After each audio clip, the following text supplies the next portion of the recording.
morning, everyone. Welcome to A.P.E.X this week. I'd like to say a special welcome to our guests who are visiting. We've got a couple of, I think, middle schools or high schools in the house. Is that right? Welcome. I'm so happy you guys are here. Woo woo. Yeah. So we are in a special location today because we have a really special presentation for you. Instead of your typical kind of lecture interview thing, you have a musical performance today with a ton of amazing, interesting, and unusual instruments. So we're going to present a really cool style of music to you. And this is my area of expertise. Most of the time you guys see me, if you come to the A.P.E.X events, you see me like talking to scientists and trying to sound like I know what I'm talking about and humanitarians and all this, but actually the other part of my work here is that I teach in music. And so these are the instruments that I also play, so I will be joining them for one of the pieces today. So I'm really excited to play for my A.P.E.X audience. So yay. Anyway, what I'd like to do is just introduce the group, and we're going to talk between each piece and give you an idea of what each piece is and some of the instruments that you're hearing on stage. And those of you coming in, please come on in. There's lots of seats on this side. Grab a seat, get comfortable. There's lots of seats up front. Feel free to take them up. But without further ado, I'd like to welcome on stage my dear friends, Clocks in Motion. Woo! Hi, guys. Welcome. Okay, and then let's go ahead and give Sean his mic. Thank you. All right, so Sean, please introduce yourself. You are the director of Clocks in Motion. Yes, I was the original founding member of Clocks in Motion almost 10 years ago. We've been doing this crazy project, and it's given me a great opportunity this year to kind of reflect on all of the new pieces we've done and the places we've traveled, and actually it's our second time here to Cedar City. That's right. And everybody always, I'm sure, asks, and I want to know, where does the name come from? So Clocks in Motion was initially a graduate student percussion ensemble way back in 2011. And we were starting to go on more professional tours. One of the members of the ensemble at the time was a mathematician. He was coming up with all these kind of mathematical theorems and names that would be cool for a new music percussion ensemble. But we stumbled across Einstein's theory of relativity book. There was a Clocks in Motion experiment in which he takes two atomic clocks, synchronizes them, puts one on planet Earth and the other in a high-speed jet, which would orbit the Earth multiple times and land. And because of relativity, the two clocks would no longer be synchronized. The time actually moves slower on the faster moving clock. Oh, really? Yeah. And so after Einstein died, they were actually able to test this theory, and it works. Oh my gosh. Yeah. And so we thought it was a really great name for the group because it didn't need the explanation. Clocks in Motion is kind of an evocative title, but also had that scientific or mathematic background to it. Well, and it connects to time and music and rhythm, and that's, as percussionists, that's what we do and all of that. 100%. Awesome, cool. Well, thank you for that explanation. And I think now we're going to let you get ready for the first piece and hand off the mic here to Dr. Arns, to Megan. Thank you. Hi, Megan. Hi, how are you? Good. And so I was hoping that you could tell us a little bit about the first piece and some of the instruments, particularly this one. Sure. So this first piece is called Spiderweb Lead by a composer named Adam Silverman. He's a professor of composition at Westchester University, and he's written a lot for percussion over the past 10 years. And on stage, you're going to hear us play some Western percussion instruments that we typically play in percussion ensembles, such as the vibraphone and the marimba. But you'll also see some things that come from other world music traditions. So Matthew's playing a darbuka and a djembe there, and I'm playing a steel pan. And steel pan comes from the Caribbean region, the islands of Trinidad and Tobago. And the piece is actually it's titled after the steel pan because on these instruments, the notes are arranged chromatically, and here they're arranged in fourths and fifths. So if you were to trace it, it sort of looks like a spider web when you're tracing the pitches in fourths and fifths rather than chromatic. Okay, and the title of the piece again, one more time? Spiderweb Lead. Okay, that's very cool. All right, well, without further ado, if we've got people looking for seats, there's tons of little singles here and there. There's some over by the video cameras. There's some over here. There's some back there. Please feel free to come in and have a seat, and we'll let you guys get to it. Thank you.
Thank you.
That's so cool. Matthew, your fingers move so fast on that doumbek.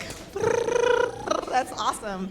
And one of the things that's interesting is that the steel drum is normally played with these little red mallets that she had that give it the traditional steel drum sound. But then the sound, it's actually a new sound to me, is playing with drumsticks on the rim. I think that's such a cool sound and so awesome. All right, Chris, you're going to join me and now for this little Q&A while we make this quick change. Let's do it. How are you? I'm doing well. Thank you very much. Good. Well, you're going to tell me a little bit about some of the instruments we're going to hear next. We've got some really unusual instruments here, and I have to start with the one that probably nobody has ever seen before. What is this? Probably, yeah. What is this monstrosity here? This instrument that Matthew plays it looks very much like a xylophone, marimba, any other keyboard instrument we play, but it's actually made of glass bars. So it's called an aquarian, and it has an incredibly interesting and rich timbre to it. So it's kind of a cross between what the vibraphone sounds like, which was what I was playing on the last piece, and kind of like a marimba. So it has this obviously a glassy quality to it, but Matthew actually did a little bit of work on this. He designed this frame and these resonators so that it could stand up sonically to the rest of the instruments that we play. Oh, so normally does it have shorter resonators? Or no resonators? No, there's no resonators, I think. Okay. So the resonators are the tubes that go underneath the instrument. And so typically there's not any in a glass marimba. So that's one of the reasons why. And you have it amplified, so we're going to hear it a little bit clearer Correct. as well. So it's called an aquarian. It's not just called a glass marimba? Correct. Is it a new instrument? Has it been around? Well, I think it is a newer instrument. I mean, glass instruments, they kind of exist in a lot of different forms. There's glass gongs, glass bowls. So it's still like a resonant instrument, just like the aluminum or the wood would be that we typically use. But in the classical world, this is breaking edge stuff. This is very new kind of stuff. I mean, I definitely have never played one. I'm a little scared too we all are. When Matthew plays it, we're all like, oh no. Which brings me to another question, which is, I know the world of a percussionist, but perhaps some of our audience members don't. I mean, these instruments, you guys brought almost everything on this stage with you from miles and miles and miles away. So how does that all work? Well, as a professional touring ensemble, especially as percussionists, we have collected a lot of instruments over the years, and a lot of the music that we play comes from the instruments that Clocks has collected over the years. One of the major tenets of Clocks as an ensemble is to create unique and different instruments, and then not just that, but then having composers write for those instruments. Great. So there's another instrument also in the back that are these what's called a galvatone. It's another instrument in our collection, which are tuned galvanized steel pipes. And the next piece is actually going to incorporate both the Aquarian and those galvanized pipes. They're an incredible sound, really ethereal, unusual, sort of spooky, if you will. Okay, so the next piece is a 3-movement work, and tell me about it. It was written for you guys, right? Correct. Okay. So we have a composer in residency program that we titled Clock Shop, and it's sort of a different commissioning model in that instead of just getting one piece from a composer, we've actually contracted to do like over 3 years to work with her and really develop 4 pieces for our ensemble with our instruments, working very closely, almost as if this person was like a 5th member of our ensemble. So cool. Yeah. Awesome. And what's the title of this piece? This title of the piece is called Of Maker and Movement, and then the 3 movement titles are Pendulum Surround, Quartz Revolution, and then Dance of Hands. And you'll probably understand why in that last movement. Right, the last movement's kind of fast. The first 2 are a little more smooth. Correct. All right. Well, and so this is a 3-movement work. So typically we hold our applause till the very end. So when they're really done for good, we'll give you a big round of applause. All right, I'll let you get to it. Thanks, Let's do it. Chris. Yeah.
Cool. All right. So one of the things I wanted to point out is Megan's got a bow in her hand there, and that's one of the sounds that you heard. Some of you may not be familiar. I mean, bows are used, of course, on violins and cellos, but we can also use them on the vibraphone, as you heard her doing. And you probably also heard this like wah, wah, wah kind of fan sound. That's also that instrument plugged in. It's called a vibraphone partly because it can use vibrato, which means it can do that sort of wah, wah, wah kind of sound. So, all right, the next piece I get to join them on, which I'm so excited about, and I want to tell you just a minute about this piece.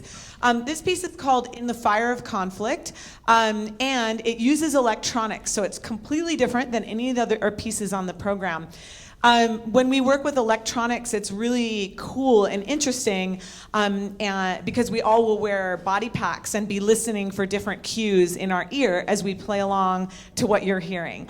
The interesting thing about this piece is that you're going to be hearing a rapper. This piece has a backing track that involves a rapper, and it even gets more interesting than that. This rapper is a Christian rapper, and this text was written at a time when he was really at his darkest point, and he was really calling out, and he was really connecting to his faith and to his spirituality.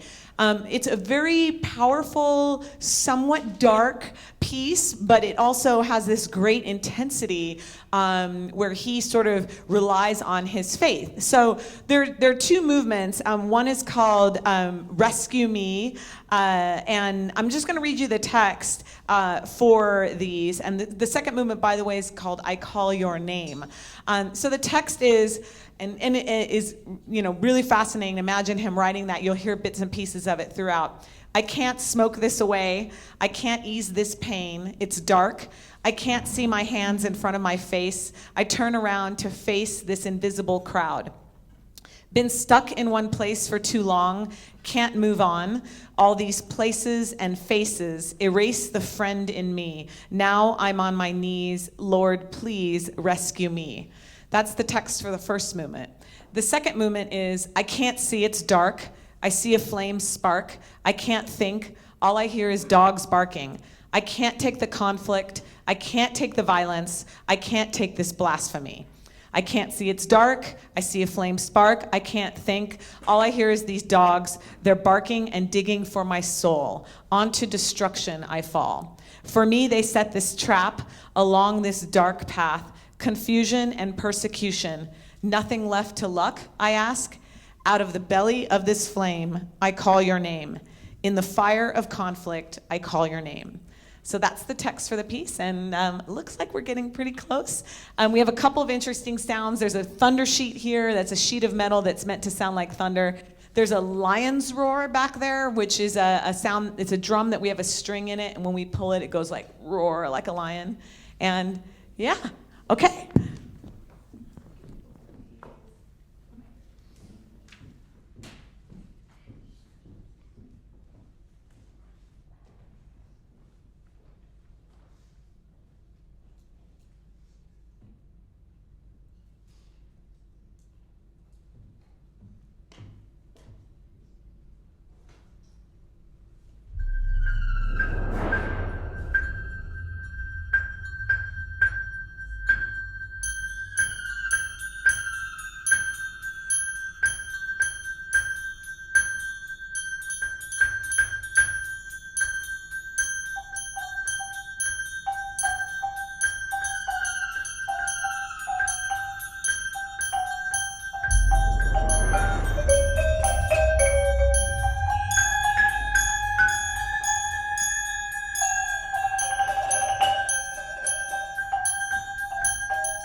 I can't smoke this away.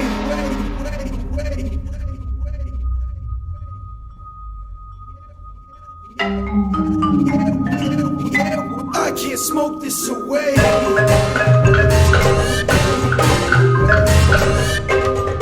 I can't ease this pain. It's dark, I can't see my hands in front of my face. I turn around to face this invisible crowd. It's stuck in one place too long, can't move on. All these places and faces erase the friend in me.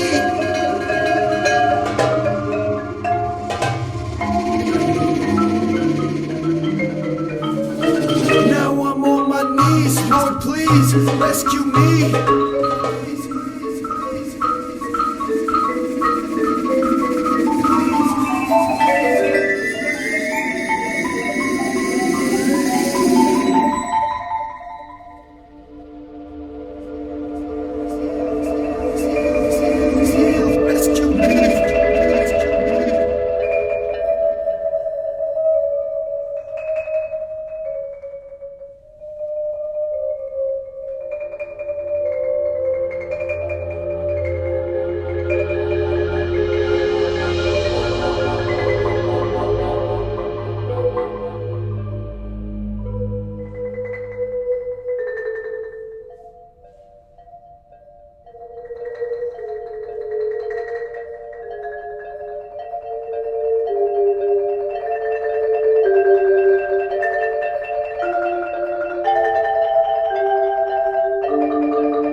I can't see, it's dark. I can't see, it's dark.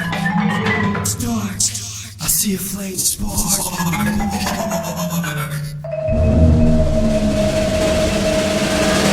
I can't see, it's dark. I can't see, it's dark. It's dark. I see a flame spark.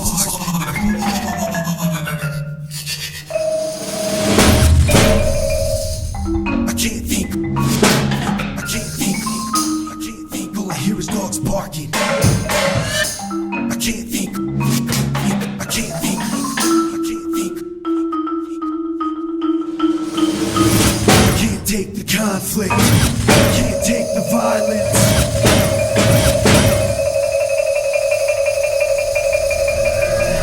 I can't take this blasphemy.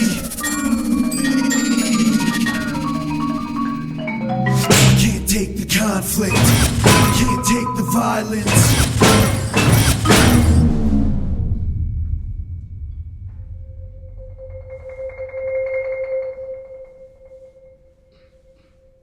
I can't see, it's dark. I see a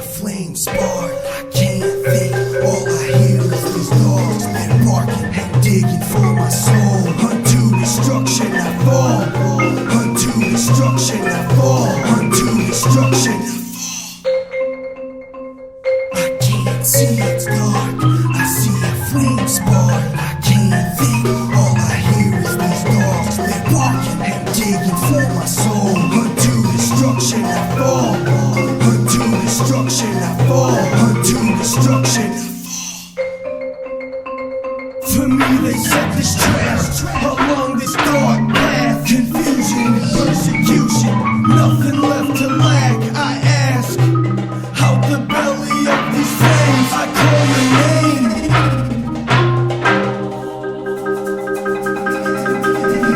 In the fire of conflict, in the fire of conflict, in the fire of conflict, I call your name.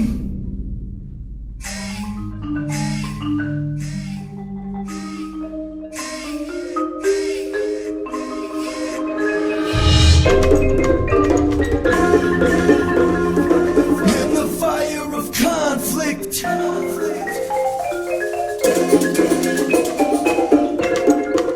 I call your name.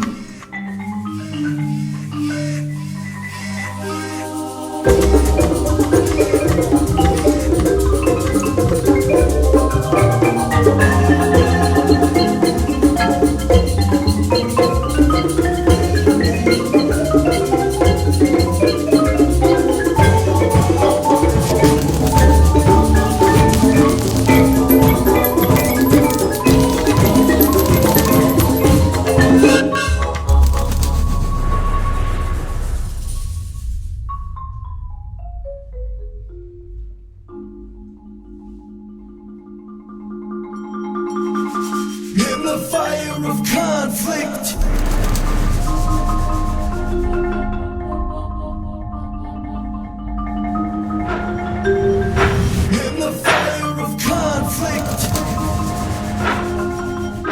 in the fire of conflict, in the fire of conflict, in the fire of conflict.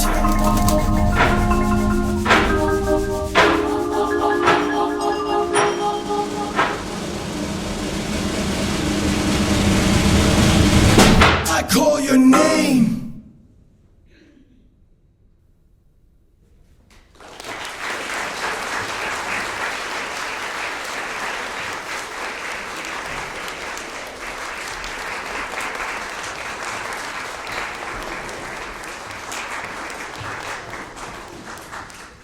Thank you so much. They have one more tune for you, and so I'm going to take a chance to talk to Matthew when he gets a minute. And one of the things that's really cool about Clocks in Motion that I love is how much you all collaborate. Hi, Matthew. Hi. Here's your Lynn. mic. Hi, everybody. So it's so cool because, for example, you guys arrived, Tuesday night? Tuesday night. Tuesday night. So we rehearsed yesterday. Yesterday. Once. Mm-hmm. You guys did? Yes? Oh yeah, you weren't in the piece. Yesterday once, and then we performed it today. And that is just such a gift to collaborate. And one of the things I wanted to ask you about is just about collaboration. You collaborate with a number of entities. Can you just kind of share a little bit about kind of what that means to be a professional musician Sure. in that way? I love what you said. It's such a gift to collaborate. Meeting new people, seeing new places, playing for new audiences. So it is one of the main portions of my career that collaboration is super important, and I think it's the same for Lynn as well. So I work with Clocks in Motion, obviously. I have a marimba quartet, Heartland Marimba Quartet, and so this is the marimba here. So we travel with 4 of those beasts around and tour. I've done projects with pianists. Lynn and I have played together in the past years ago, 2013. So and a lot of the glass aquarium comes out of a lot of collaboration with dancers, a choreographer, lighting designer, and a glass blowing studio. Wow, that's so cool. Well, one other instrument that you play, is a percussion instrument, I suppose. Mm-hmm. What is this thing? This thing is an American or Appalachian hammered dulcimer, and it's a percussion instrument. It's a member of the zither family. And you can see it's trapezoidal shape, so the strings are arranged not similar to the piano or the marimba. There's a very different system to how they arrange the strings. But this is a folk instrument for our country, and many, many countries in the Northern Hemisphere actually have a dulcimer that's very important in their culture. Hungary being an obvious example with the cymbalum and gypsy music. China has a wonderful zither as well. So this last piece comes from the Hungarian tradition, is that right? Close, Okay. Moldova, country Oh, of Moldova, So it's okay. Eastern Europe, and it is composed by a cymbalum player from Moldova. It's a small country near the Ukraine, and I visited there and was able to bring some music back. And I'm also really drawn to the music of Eastern Europe and the folk music tradition. Okay, cool. So this is the last piece on the program, and the title of it is? Fantasy by Sergiu Cretu. Cool. Thanks, All right, Lynn. I'll let you get to it. I'll take your mic. Thank you.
much. Clocks in motion. Woo! Thanks, guys. Thanks for everyone coming. Next week's event is on Tuesday back in the Great Hall. Thank you, everyone. Have a great day.